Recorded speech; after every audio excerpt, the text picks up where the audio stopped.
What's going on, everyone? Welcome to my channel. My name is Air, and this is okay, so first, there's no accurate guide out there, I'm guarantee you, because this game launched the same time, worldwide. So we are all playing it at the same time.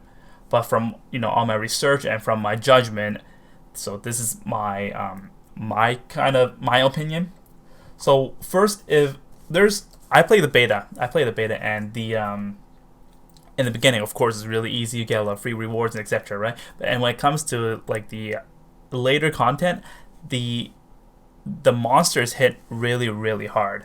So for I myself as a player, if you're new, I play very defensive, and I usually would tend to go for like more defensive side, like a passive side. So there's these heroes that I would recommend.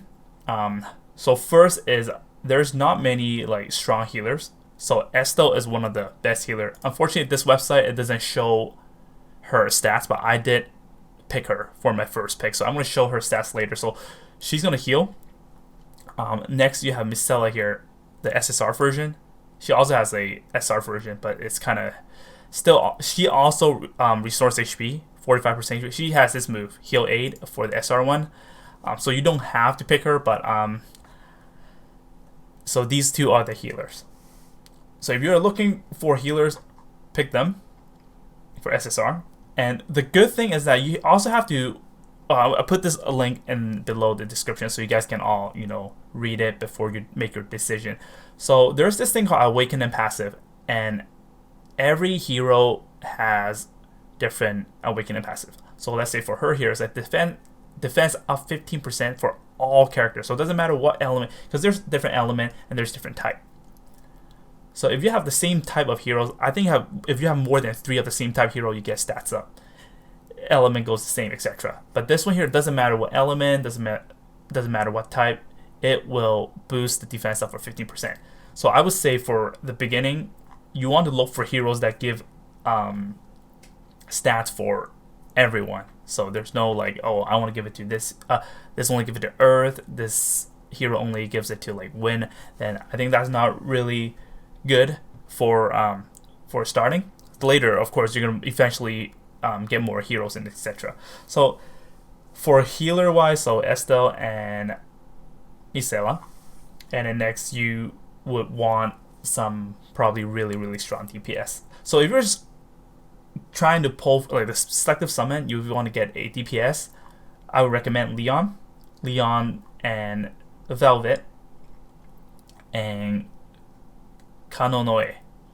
So these three, they're pretty similar in a point. So let's say if you go to Leon, it's probably the second highest attack in the game for now, and I think he's more like better in PvP because he has this 80% chance to a Mystic RT here, Infernal Suffering, 80% chance to cast Curse on one enemy for 2 turns, and the curse is to prevent healing, I'm pretty sure, from what I remember. So this one, when you fight against PvE monsters, they don't really heal.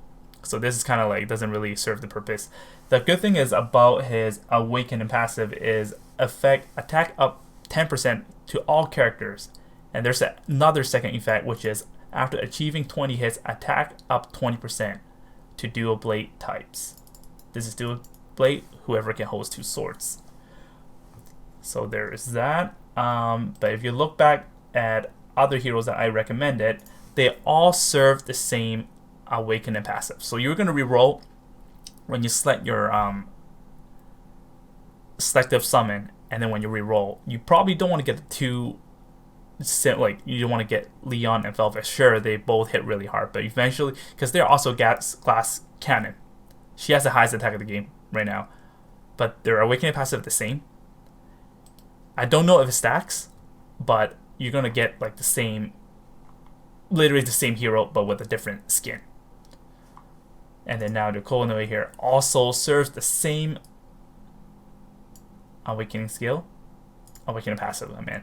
And a little different effect here, but this one works for the longsword type, and her skill doesn't give you like a really good side effect, while heroes usually I look for also gives you side effect like this here.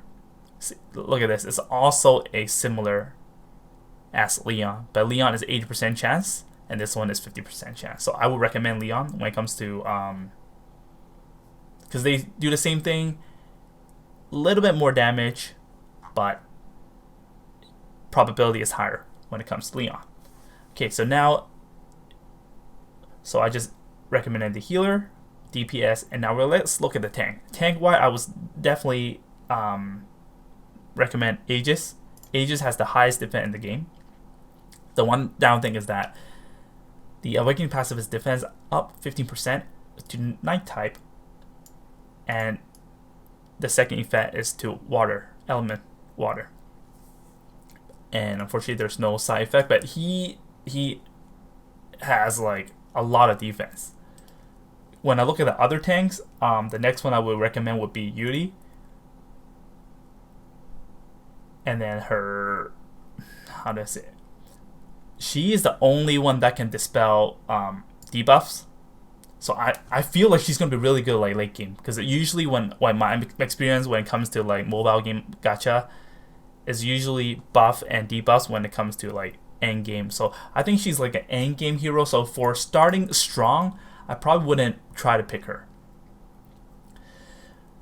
So that is pretty much it for, like, these are my opinion. And then when you want like a, okay, you know what, you guys are like, okay, I don't want to choose between playing defensive, offensive, or, you know, healer, then you should definitely go for Crest. Crest is like the most well-rounded character in the game, and his Awakening passive is the same as Leon and Velvet, and the side effect is reset cooldown when using a sword RT at a 3% chance. And he also has a Phoenix stance here, which 30% chance to cast burn on one enemy. And he has the most HP in the game, and everything is, you know, very good. Attack and defense, not the highest, but it's not the lowest. So yeah. So I can't make a tier list because the game is just so new. But these are the characters I would recommend if you want to reroll, and really depends on how you want to play your style of game. Yeah, I mean, I would go for waifu, so I picked Estelle myself. So I'm going to show you guys what Estelle can do, because in this website it doesn't show. When I play the beta, I used Stan. He is absolutely amazing. He deals a lot of damage, but he's just not, like, when you look at his effects, attack up by 6% when comparing to Leon and Velvet, they give 10%. And Phoenix, Crest's skill is the same as his, 30% chance to cast burn on one enemy. So there's no reason not to pick Crest over him, in my opinion. Okay, so now let's take a look at Estelle's stats. Alright, so here is her stats. So her Awakening passive is 15% max HP to staff type allies. Staff type allies is this one here. And 10% defense to light allies. So it doesn't give it to all characters, but I chose her as my selective summon because of her Mystic Artist here. So this one deals 67% attack, AoE attack, and on top of that, she restores HP of all allies by 20%. And of course, this is only level 1. So attack and heal. I think this is so important when it comes to PvE. That's why I chose her. The first one is whatever, just attacks an enemy, and then her second skill is the first aid. She restores 27% HP. So she's a very dedicated healer. She's definitely the best healer in the game right now. And again, from my experience, all PvE contents when it comes to gacha game, the healer is very, very important. And that is it, everyone. If you like this video, don't forget to like, share, and subscribe to my channel. And I will be making more Tales of Crestoria guides and contents. Thank you so much, and I'll see you guys next time. Bye-bye.